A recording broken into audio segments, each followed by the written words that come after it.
Welcome viewer, this video tutorial describes Windows 11 Notepad fix reset settings to default easily. Open Settings, open installed apps.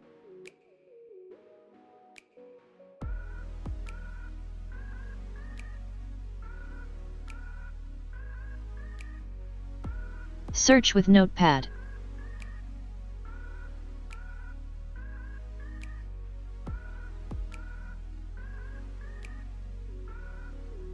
Click Reset.